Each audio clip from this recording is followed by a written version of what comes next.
What's going on, everyone? It's Juan. I just wanted to come at you guys with a quick but kind of in-depth risk management video. I think it's very pertinent that in this market environment, we really manage your risk and know what you're dealing with. I know a lot of people tend to struggle in markets like these. I mean, I know, even the admins have been getting frustrated with it. It's perfectly normal. I haven't been in the market too long myself personally, but I know we aren't the only ones, frustrated with how the market is moving. And that could translate to potentially, you know, losses that we don't want to take. So I kind of just wanted to go in depth, go over some of the things that I personally do, some of the things that is important to keep in mind, and really move forward in trading, because trading at the end of the day, it's a long term thing. It's not for short term gains. Those are nice, but if you can stay in the game, then this is potentially a career that could pay you out in the long term. So going over what is risk management and why it's so important. So in financial terminology, risk management is the process of identifying and assessing risk and developing strategies to manage and minimize the risk while maximizing returns. The importance of risk management comes from the uncertainties that investors and traders face in the market. Psychology is, at the end of the day, the determining factor for profitable traders. If you completely took the psychological aspect of the human brain and put that, and just basically made it a robot in the market that just followed certain guidelines, certain rules, then we would all be profitable traders. But at the end of the day, it's the psychology that really comes into effect. You can make money if you know basic technical analysis and are generally aware of how the market moves. And that just goes back to what I said. Psychology is definitely what causes us as traders to either hold losers too long or sell, potential big winners too fast. If you have to keep in mind that, like I said, we trade on probabilities and not certainties. Not anything that we do in the market is for sure. So, with that in mind, this is why you have to be able to manage risk. Having an edge is super important. An edge is a defined rule or playbook that gives you the upper hand in the market.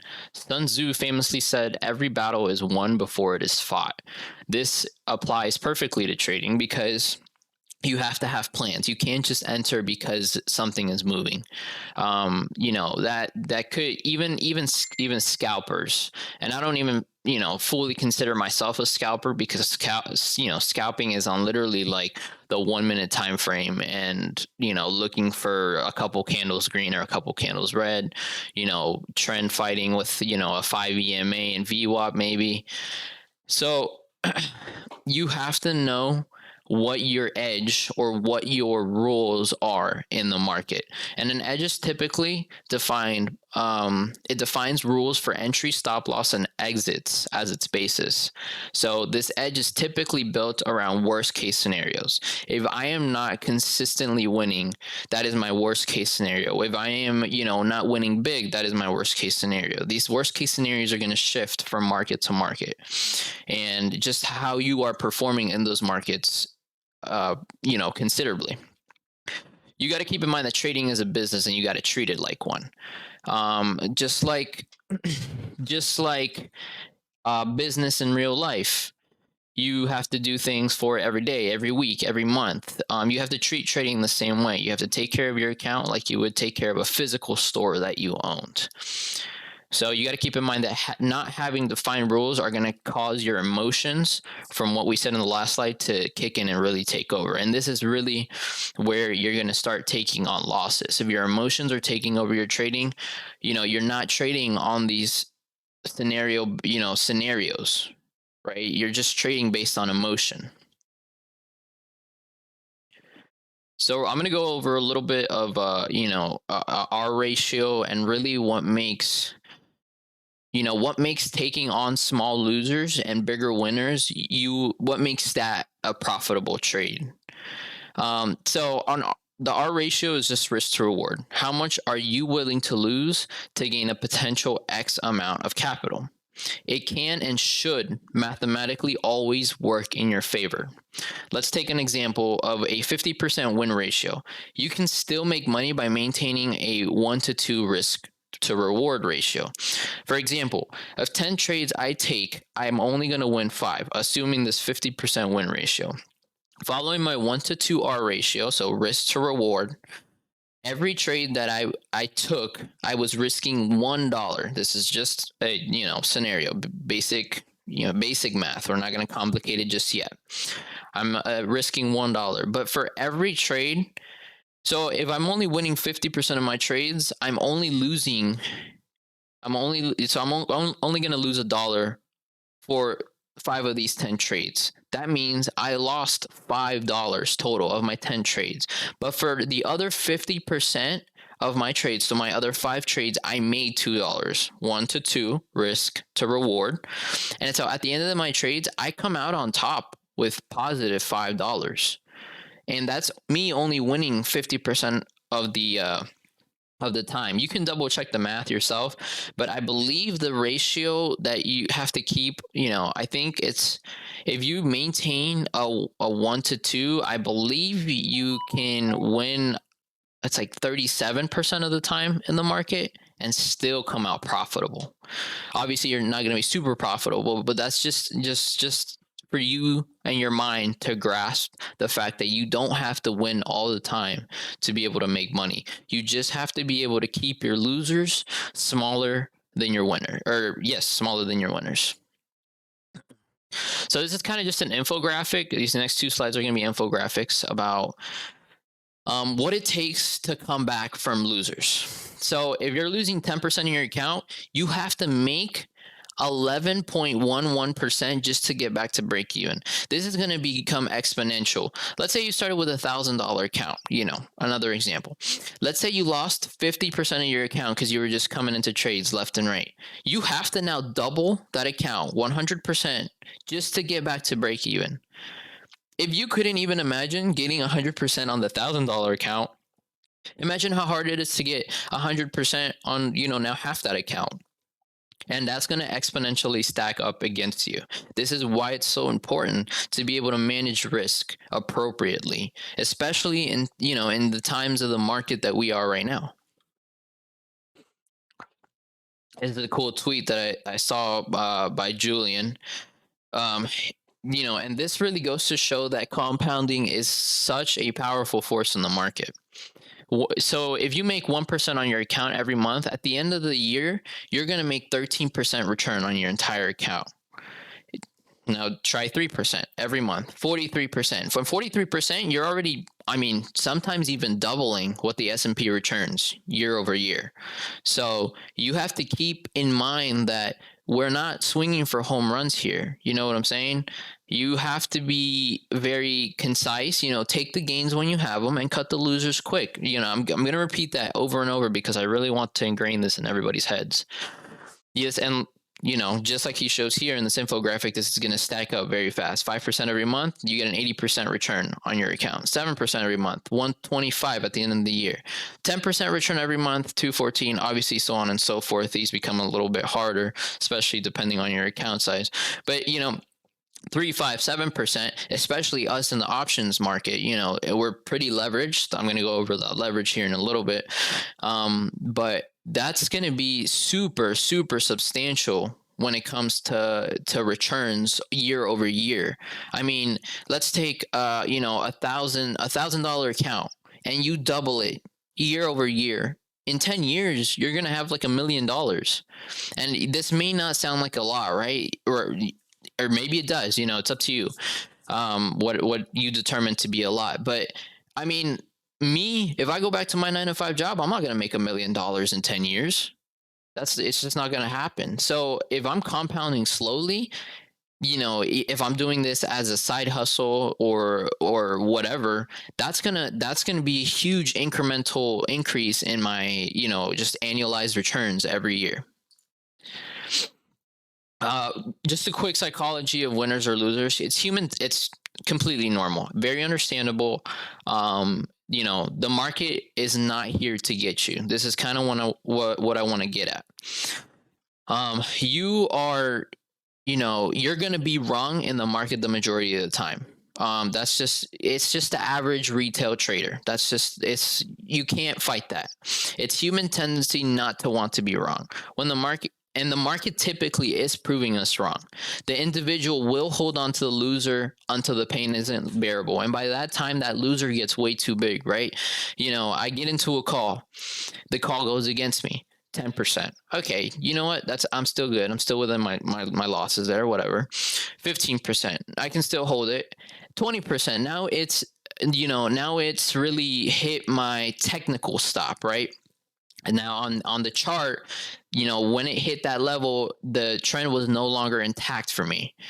But 20%, I can still, okay, 20% it hit my technical stop, but maybe it'll bounce a little bit, right? I've had too many red candles in a row. But no, the market just proved me wrong. It kept dropping and dropping, and I just took a 50% loss on that contract. That is going to average up on my losers, and it's really going to make it harder for me to come back from those losers and get the upper hand and be in profit. Fear and greed are 100% the most important emotions to keep under control. I mean, these are the emotions that drive the market. Fear and greed. Pigs get slaughtered. That's a very, very important Wall Street term there that a lot of bigger traders use too. When it comes to greed. And that's because people want to hold every tick as long as, if you're in profit, you want to hold every tick as long as possible. That's cool. Yeah, definitely. But know where your important levels are on the chart.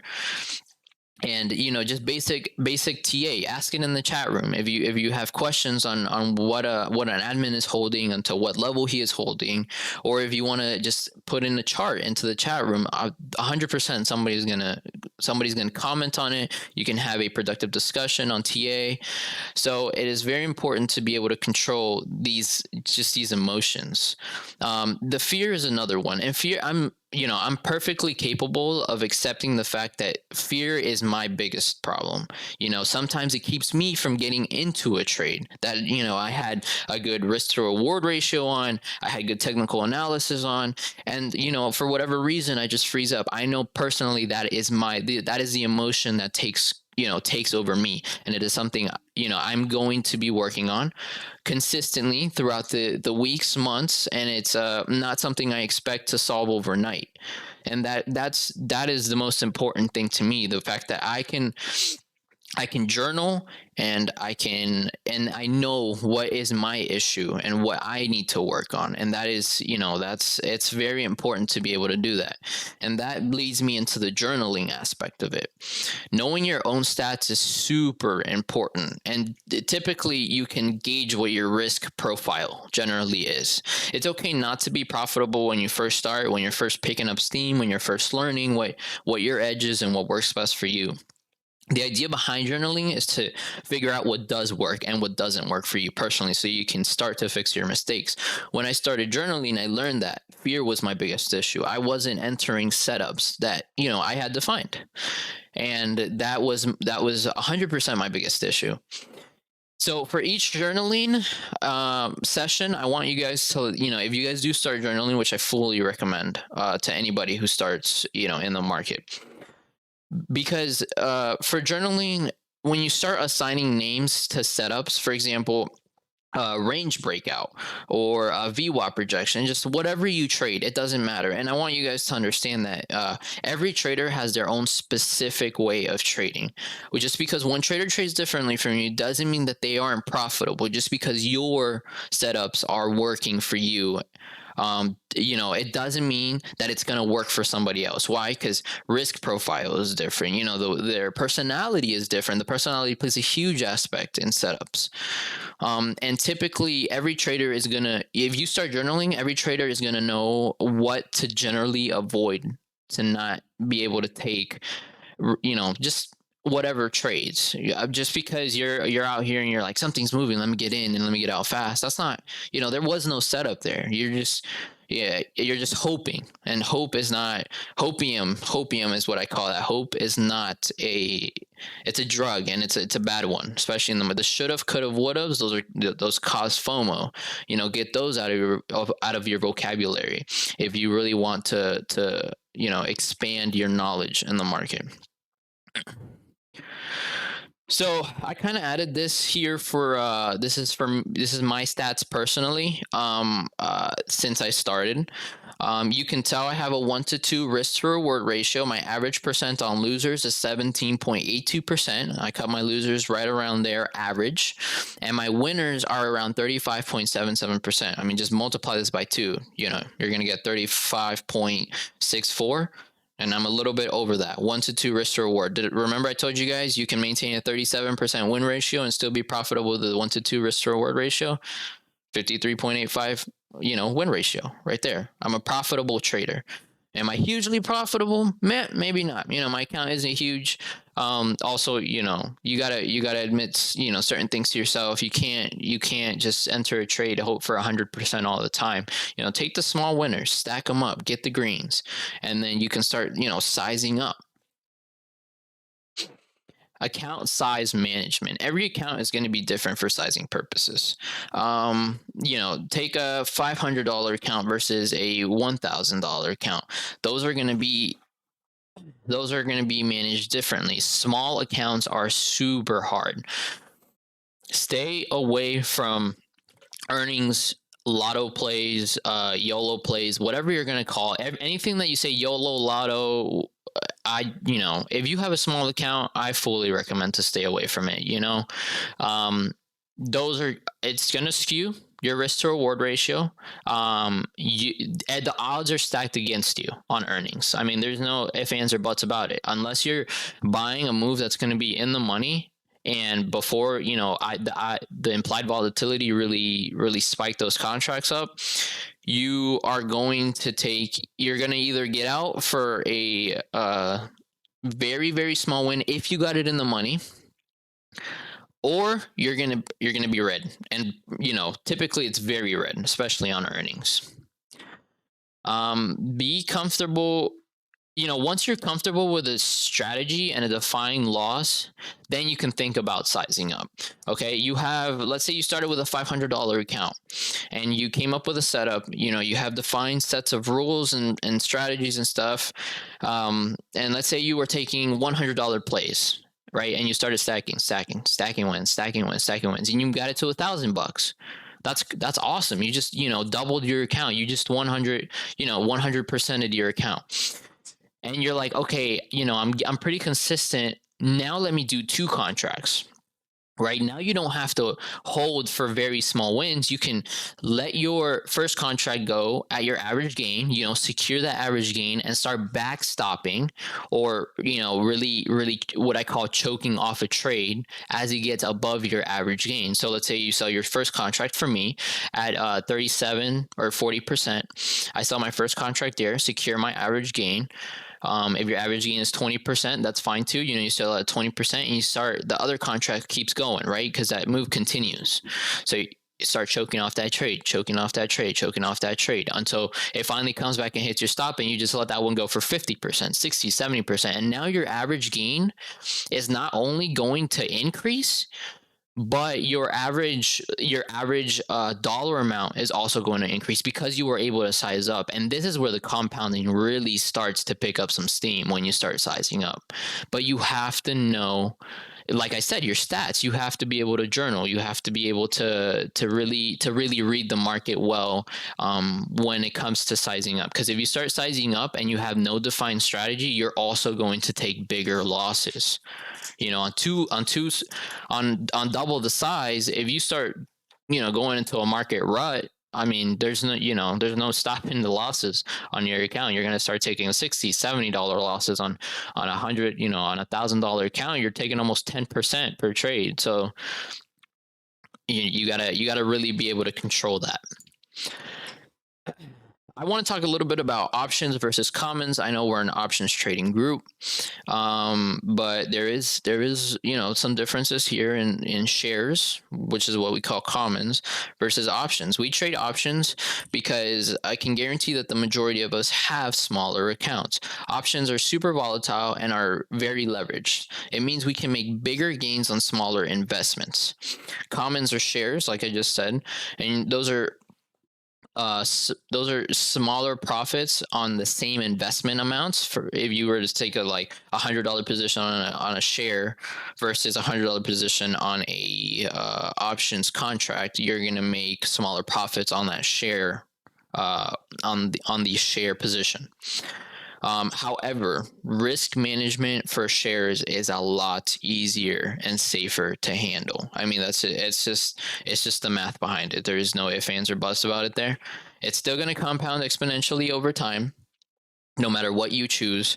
But when you're doing risk to reward on shares, it's a lot easier to say, I will keep my stop $1 below and I expect this stock to go $2 above, versus options contract that's gonna, its volatility is gonna go minus 30 plus 30%, from 1 minute to the next.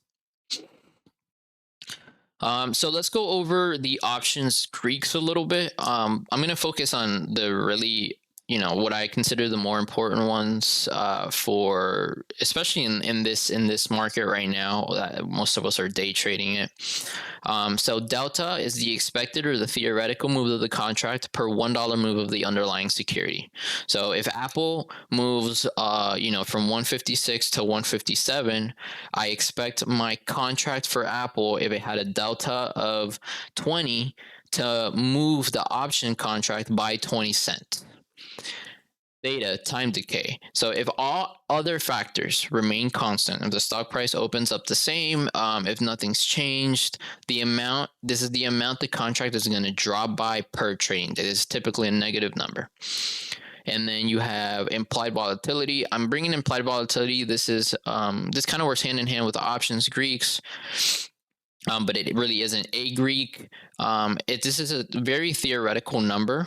And it's given to a contract based on the underlying security's expected future move.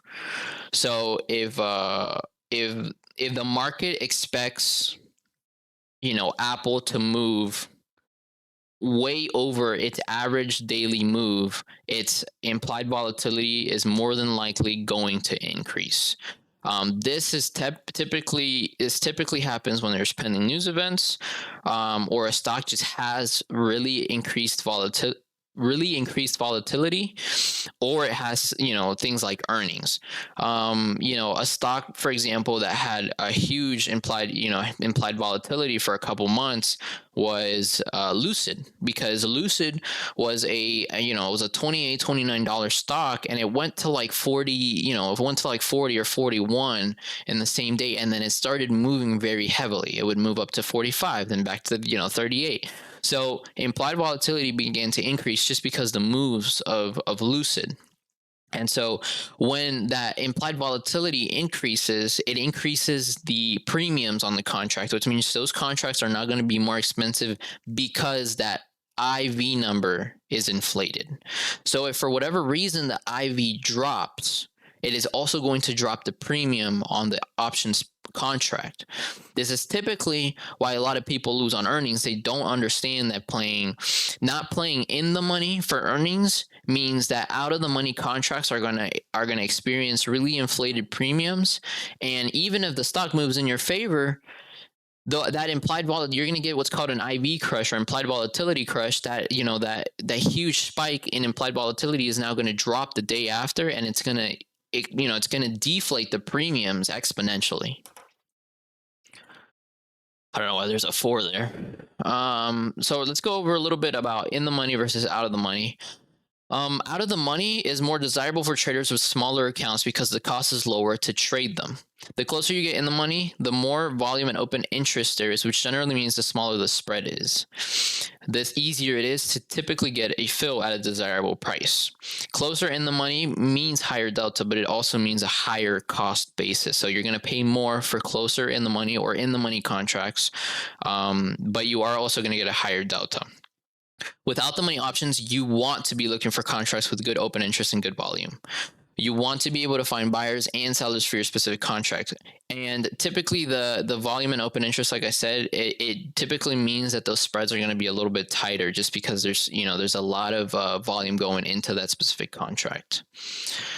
Let's look at some of the differences in the options chains for Netflix. And then this is what I'm talking about when it comes to open interest and volume. These are two strikes, back to back. It's not a huge difference in strike price, but look at the difference in volume and open interest for this strike price, right? You had a 2,300 volume and a 1,300 open interest for this one, right? And look at the spread. It's a 10-cent spread versus look at this one, volume 93 and open interest only 121. That means only 93 people traded this contract this day.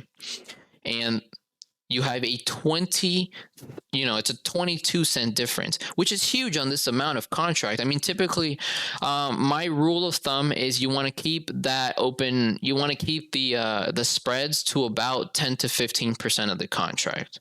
Not a lot more, because then it gets harder to get those fills, good fills at the very least. Let's talk about weeklies and monthlies. So weeklies are a lot more volatile. They will move against you a lot quicker if your entries are not precise. This is very important for day trading. Monthlies are recommended for beginner traders, even if you're only day trading. Figure out your entries, your exit, and then start moving closer to expiration if you find yourself becoming consistent there, and then you can start taking advantage of the Greeks. At the beginning, you may not take huge gains if you're playing the monthlies, but you're gonna still get those moves, and you're gonna start figuring out what's working for you when it comes to those entries and exits. These are same strike prices, once for the weekly, once for the monthly. You can tell for the weeklies they're cheaper. This one's worth 10.25, and then you can tell the delta here is 50. But look at you can tell the spreads are a little bit wider here. Especially when it doesn't have really good open interest and volume. And then this is the same strike price. Same strike on a monthly, so you can tell it's a lot more expensive, and for double or over double the price, you're going to have roughly around the same delta. So technically, on a percentage basis, it's a lower delta, and the spreads are tighter. These monthlies are visible more to the majority. More the majority of people are trading the monthlies, so typically spreads are very tight. I'm going to explain a couple examples according to my trading style and my rules. It's very, this is going to be very situational based. You all are going to trade differently than I do. I just want to show you specifically how my rules apply to myself and how I trade. That way you guys can start building your own foundation. I think having your own foundation in the market is very important to be able to be a profitable trader and to stay in the market long term. So I am a day trader. I always play same week expiration until Thursdays and Fridays, because they get theta starts decaying the contracts a lot quicker. Any pullbacks on the chart is gonna kill premium. So even if I get a small pullback, if it goes back to that same place, I'm not gonna get the same value for my contract the majority of the time. It's typically gonna be lower. So that's why I play same week expiration until Thursday and Friday, and then I go 1 week out. And then I pick contracts with deltas roughly that won't take me out according to my technical levels. I'll go over a couple of trades I took in the past couple of weeks. For MU, I had a level at 92. This was a key level break for me. This day I was watching futures. Futures were, selling off at the open. MU was not. MU was holding VWAP. technical level for me, and it kept trying to break that 92 area, as you can see. And then I took MU on this, what I call, these are called for me volume expansion candles. Volume started expanding higher than the previous two candles. It attempted a break, and I said, okay, let me enter right here. And I'll keep my stop below VWAP. I don't always keep it as soon as it breaks VWAP. I like to see a candle close. If it's really tanking below VWAP, then I will get out. But if it just goes beneath and starts wicking, I won't, as you'll see here. So I got in roughly at around, it was closer to 92, closer to that level break. And then I just want you guys to kind of gauge, this is the options contract. So this is what I'm looking at. I'm already, I've already have the chart on my side. I'm looking at these contracts, and I want to see, what I told you guys. I want to see good volume, good open interest, and I want to see, tight spreads. I typically like to look between 1 to 150 contracts. Again, I'm working on my small account, so that's typically what I'm looking for at the moment. My eyes immediately go to the price. This is 144. This is 108. I'm looking at the deltas, 29 and 34. Just based on the price that I want, my eyes immediately go to volume, open interest. What had the most volume? Obviously the 108 has the most volume right now. Cool. Only a 10-cent spread. That's perfect. All right, let's go see if this makes sense with my technical level, right? So the delta was 29 on that contract, and I got in close to 92. VWAP was sitting roughly at around, 90, we can call it 91.50. That means a 50-cent decrease. So if my contract pulled back 50 cents on a 29 delta, I could expect roughly a 15 to 16 cent pullback on the contract, on a contract that I could market into at about 110, which means this was below my average loss, right? Because my average loss is about 17%. This wasn't an average loss of 17%. This was a little bit smaller than 17. This was about 11, 12%, which is perfect. So now I can say, okay, this contract is perfect for both my technical stop, my price, what I'm gauging my price to be at, and I can take advantage of the move because this contract has really good open interest. And it had really good volume for the day. So I entered the contract. You can tell this pulled back, held VWAP. That's fine. Opened up, tried to get below VWAP. I'm gauging price. Remember, I said I don't want to immediately exit because it could wick. Unless this is, fully on heavy volume tanking below VWAP, then I'll exit. But if it's just wicking, then I'm just kind of watching the price action develop. And then it wicks it comes back in, it hits that level, and then it opens up, and as you can tell, there's a huge volume expansion in this level, and it just takes off. And this is what you kind of want to gauge when it comes to, when you kind of want to put everything together and really know how your delta is going to factor into your stop loss, and it's going to factor into your option price. You want to put all of your clues together. But this is why it's so important to go back into journal and to really gauge what it is that you want to see, or what it is that, the setups that you are taking that have been working the best for you. So let's go to another trade. I just kind of want to, go over two trades here that it's very important for you guys to really gauge what works, for example, for me versus what could or couldn't work for you. So Airbnb had just had earnings. They did really good on earnings. They opened a little lower than they closed the first day. But, on heavy volume, they started rallying. And I was really gauging this 187.50 key level that I had. And I don't typically like to chase these breaks all the time because they tend to get faded very fast. So I want to look for an area I can maintain a tight risk to reward ratio on. Anything that will, invalidate my trend, that I can just say, okay, I'm out, and it's okay. Like, I'm fine. So this rallied right on the 15 minutes, right in the first 15 minutes at the open, and started putting in this flag consolidation pattern. I saw it had VWAP once, twice, and I'm like, okay, on this third candle, I'm like, okay, it held VWAP, Now I'm going to enter a contract, right? So let's go look at these contracts, right? These contracts a little bit more, a little bit more expensive. It all depends on what ticker you're trading. Now my mind is immediately going to go to prices, right? So this is a little bit, out of my price range, but not by much. So this is something I'm keeping in mind, depending on my other factors. What are my other factors? Volume and open interest, right? Look at this. So 118, it's all right, right? A 12-cent spread, not terrible. Still within that 10% range, but that volume and open interest is low. If I go one more strike up, then right here you can see my volume and open interest is very, very high, or considerably higher than the last one, right? Look at the spread, 6 cents versus 12 cents here. Perfect. Good delta. I mean, delta is always going to, obviously be a factor, but you can always take advantage of the move. So, well, guess what contract I'm picking? The 160. All right. The delta was, let's check the delta again on that. My bad. Delta there was 22. Perfect. So I enter on this next candle as it starts volume expanding up, right? That's roughly at the 184 area. And then I'm thinking roughly about 183 is VWAP right here. So a full dollar is still not gonna take me more than 10, more than my 17% average loss. So I entered at 184. If this pulls back to 183, I'm taking out a full delta of 22 cents from that 160 contract, right? That 163. So my contract will now be worth 140.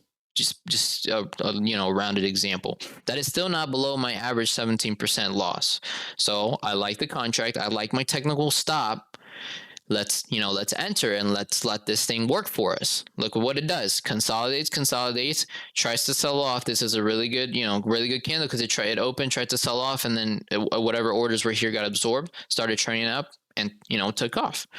And then you can just follow the trend closely, wait till it invalidates the trend, and then exit where you see fit. But this is, I really want to hit base on those stop losses because those stop losses are what is going to save your account long-term pain. At the end of the day, that's all we can control in the market is how much money you lose. You can't control anything else. I mean, don't kid yourself. Don't be like, I can make this amount. No, like you can make an amount, but you can control how much money you're going to lose. You don't want contracts to be going 50, 60, 70% against you if you're a new trader and you're just taking 20, 30% gains. Just overall, I want you guys, to keep all this in mind. There's a lot that goes into these. Obviously, I'm in the chat room. Just shoot me or any of the other admins a message. There's a lot that goes into risk management. It's very important in a market that we're having right now. And if you continuously take losses after losses after losses, you're gonna start depleting your mental capital, on top of your physical capital, and you're gonna start saying like, "Screw this! Like, I don't want to trade it anymore. It's rigged against me." And that's not the mentality you want to have in the market, because at the end of the day, that's typically what takes out the retail trader, is that thinking that the market is stacked against them. Yeah, it's stacked against you if you're not prepared. So, like I said, this is it. Take care. And I guess I'll talk to you guys in the chat room.